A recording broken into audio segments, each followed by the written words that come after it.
مانگ لو۔ تو حضرت خضر علیہ السلام نے فرمایا وَأَمَّا الْجِدَارُ فَكَانَ لِغُلَامَيْنِ يَتِيمَيْنِ فِي الْمَدِينَةِ، یہ دیوار 2 یتیم بچوں کی ہے، شہر میں بیچارے کہیں پل رہے، یہاں پر نہیں ہے۔ وَكَانَتْ تَحْتَهُ كَنْزٌ لَهُمَا، اور دیوار کے نیچے ان یتیم بچوں کا خزانہ چھپا ہوا ہے، خزانہ پڑا ہوا ہے۔ اب اگر کسی چور ڈاکو لٹیرے کی نظر پڑ گئی، یہ دیوار تو گر رہی ہے، کسی کی نظر پڑ جاتی وہ خزانہ اٹھا کر لے جاتا۔ اللہ رب العالمین چونکہ ان یتیم بچوں کے مال کی حفاظت کرنا چاہتا تھا، اس لیے اللہ رب العالمین نے ہمیں حکم دیا اور ہم نے اس دیوار کو مضبوط کر کے کھڑا کر دیا تاکہ وہ بچے جب جوان ہو کر بڑے ہو کر آئیں گے اپنی زمین سے اپنا خزانہ نکال لیں گے۔ اب سوچنے کی بات ہے، کیا ضرورت تھی نبی صلی اللہ علیہ وسلم نبیوں کو ان دیوار کو مضبوط کرنے کی؟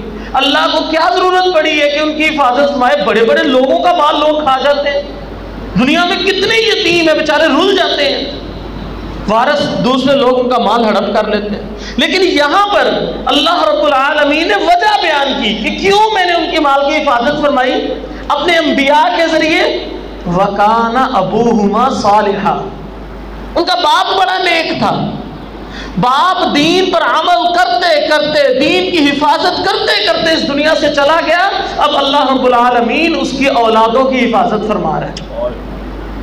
اندازہ لگائیں اتنی مضبوط حفاظت ہم کہاں کر سکتے تھے۔ اور ایک مفسر نے تو یہاں تک لکھا ہے کہ یہ 7ویں نسل میں تھا باپ، 7ویں نسل میں، مطلب نیکی کبھی ضائع نہیں جاتی۔ آج اگر ہم دین پر عمل کرتے کرتے دین کی حفاظت کرتے کرتے دین کا دفاع کرتے کرتے اس دنیا سے چلے گئے، اللہ رب العزت ہمارے آنے والی نسلوں کی بھی حفاظت فرمائے گا۔ یہ ایک دو نہیں بڑے واقعات آپ کو اس اسباق میں ملے۔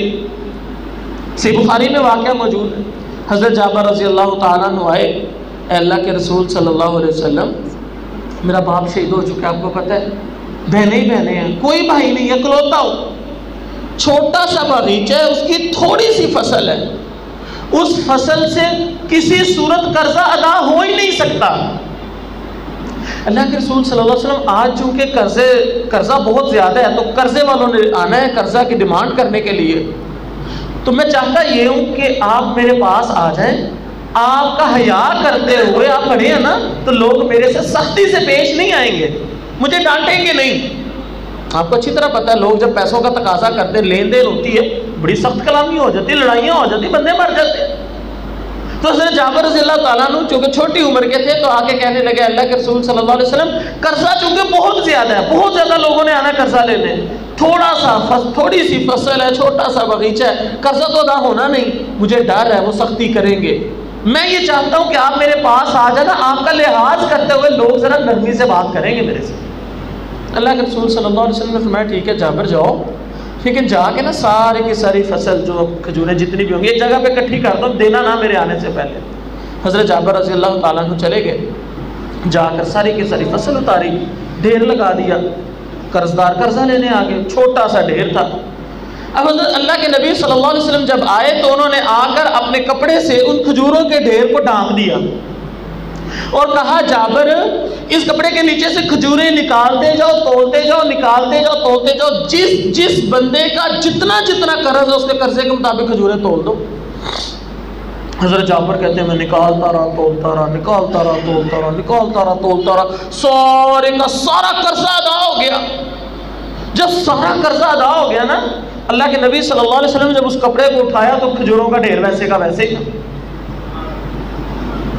اب سوچنے کی بات ہے، بڑے اسباق ملتے ہیں، معجزہ سب کچھ اپنی جگہ پہ۔ میں اپنے مضمون پر آتا ہوں، اللہ کے نبی صلی اللہ علیہ وسلم کو کیا ضرورت تھی وہاں پر جا کر اس کے قرضہ ادا کروانے کی؟ دنیا میں اور تھوڑے یتیم ہیں، تھوڑے یتیموں کو مار پڑتی ہے، بڑے مقروض لوگ ہیں، سخت کلامی برداشت کرتے ہیں، مارے برداشت کرتے ہیں، کئی لین دین میں مارے جاتے ہیں، لیکن اللہ کے نبی صلی اللہ علیہ وسلم وہاں پر گئے، جا کر اس کے قرضے کی ادائیگی کا ایک سبب بنا دیا، اللہ نے برکت ڈال دی، سارا قرضہ ادا کروا دیا۔ کیوں؟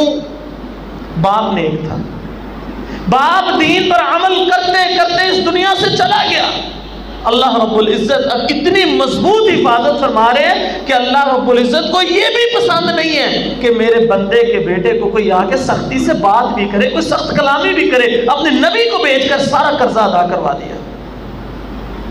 اتنی مضبوط حفاظت کوئی کر سکتا ہے؟ آپ ارد گرد ذرا نظر تو دوڑاؤ، یہ پاکستان، انڈیا، ایران، سری لنکا، بنگلہ دیش، یہ پورے برصغیر کے اوپر حکومت تھی بہادر شاہ ظفر کی۔ جب برطانیہ نے قبضہ کیا، بہادر شاہ ظفر کی اولاد کو بیڑی بیڑے پہ بٹھا کے برطانیہ چھوڑا ہے۔ وہاں پر آج بھی اس کی نسل کے کتنے لوگ بھیک مانگ مانگ کر گزارا کر رہے ہیں۔ دور کیا جانا، پاکستان میں ہی دیکھ لو، یوٹیوب پہ ویڈیو موجود ہے۔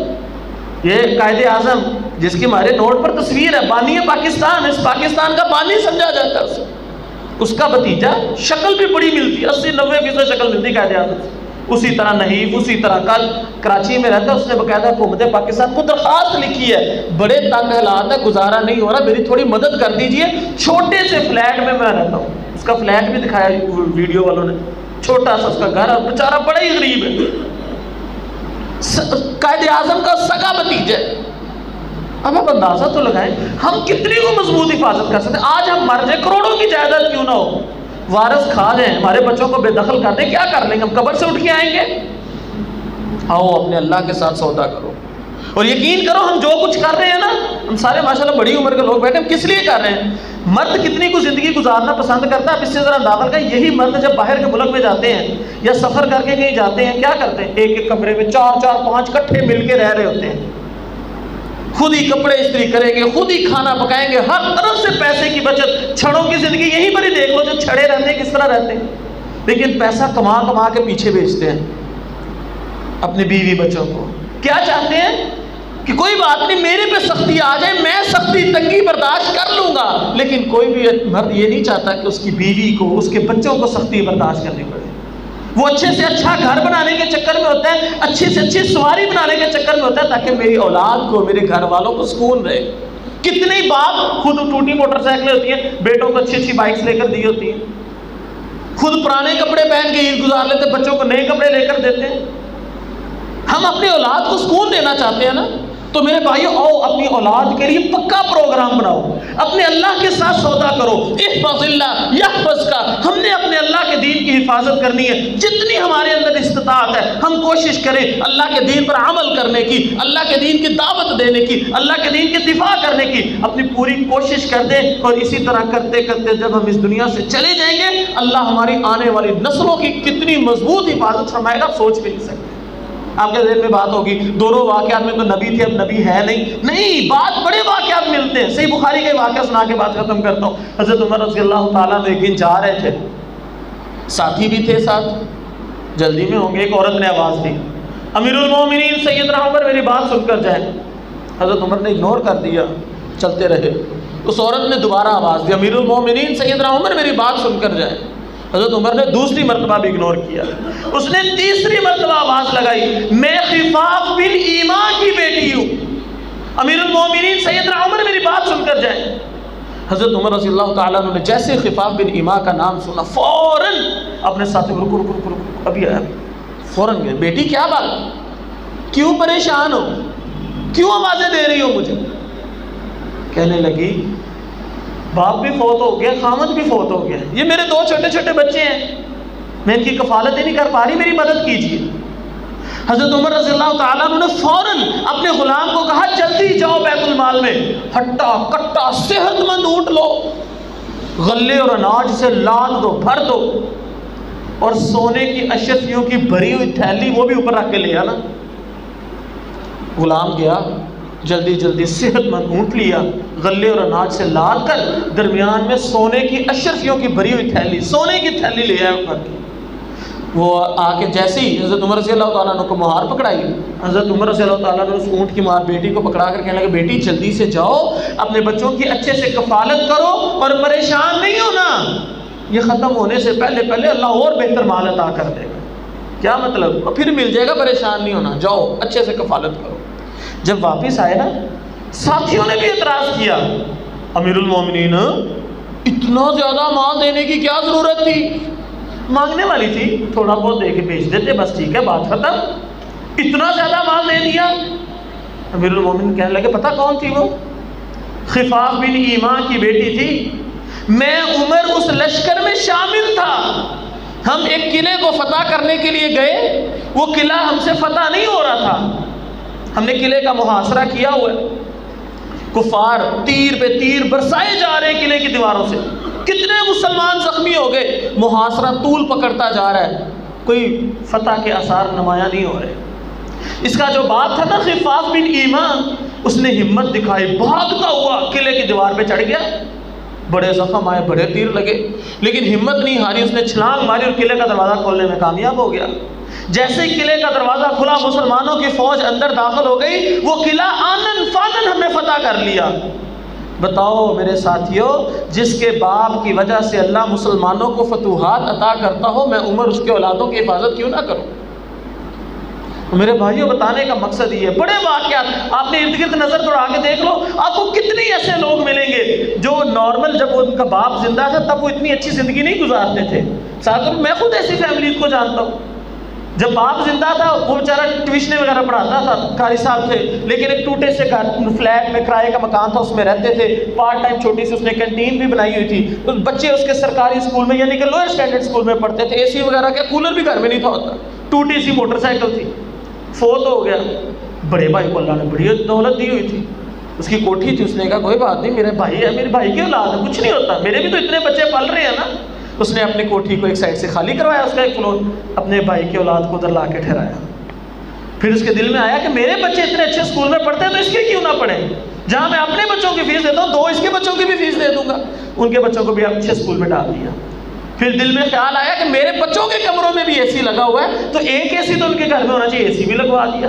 اب غور کریں, باپ زندہ تھا تب وہ نہیں, اب بچے پہلے لوئر اسٹینڈرڈ اسکول میں پڑھتے تھے, اب ہائر اسٹینڈرڈ اسکول میں پڑھتے ہیں. پہلے چھوٹے سے کرائے کے مکان میں رہتے تھے, اب کوٹھی نما فلیٹ میں رہتے ہیں. پہلے ان کے گھر میں کولر بھی نہیں تھا, اب اے سی لگا ہوا ہے. کتنی سہولتیں اللہ نے عطا کی, پہلے تو اتنی سہولتیں نہیں تھی. میں یہ نہیں کہتا باپ کی نعمت واپس آ گئی, لیکن میرے کہنے کا مطلب یہ ہے جب اللہ رب العزت کسی کی حفاظت کرنا چاہے تو اللہ پہلے سے بھی زیادہ نعمتیں کئیوں کو دے دیتا ہے. اللہ تو ہر چیز پر قادر ہے میرے بھائیوں. اس لیے خدا رہو, اپنے اللہ کے ساتھ سودا کرو. بس کرنا کیا ہے, ہم نے اپنی استطاعت کے مطابق اللہ کے دین پر عمل کرتے کرتے زندگی گزارنی ہے, اللہ کے دین کا دفاع کرتے کرتے زندگی گزارنی, اللہ کے دین کی دعوت دیتے دیتے زندگی گزارنی ہے. اور بدلے میں اللہ ہماری حفاظت فرمائے گا. اور اسی حدیث کا دوسرا ٹکڑا, احفظ اللہ تجدہ تجاہک, اور لوگوں اللہ کے دین کی حفاظت کرو. تجدہ تجاہک, تم جہاں جہاں چاہو گے اللہ کو وہاں وہاں پاؤ گے.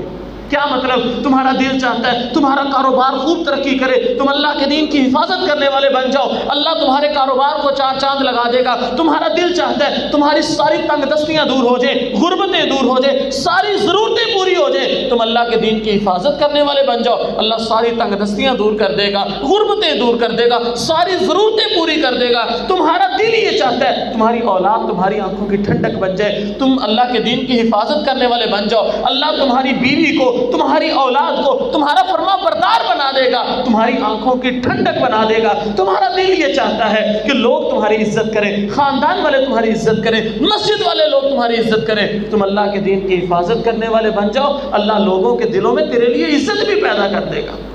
اللہ تعالیٰ سے دعا ہے اللہ تعالیٰ ہمیں صحیح معنوں میں اپنے دین کی حفاظت کرنے کی, اس کی دعوت کو دوسروں تک پہنچانے کی اور اس کا دفاع کرنے کی توفیق عطا فرمائے. وآخر دعوانا ان الحمد للہ رب العالمین.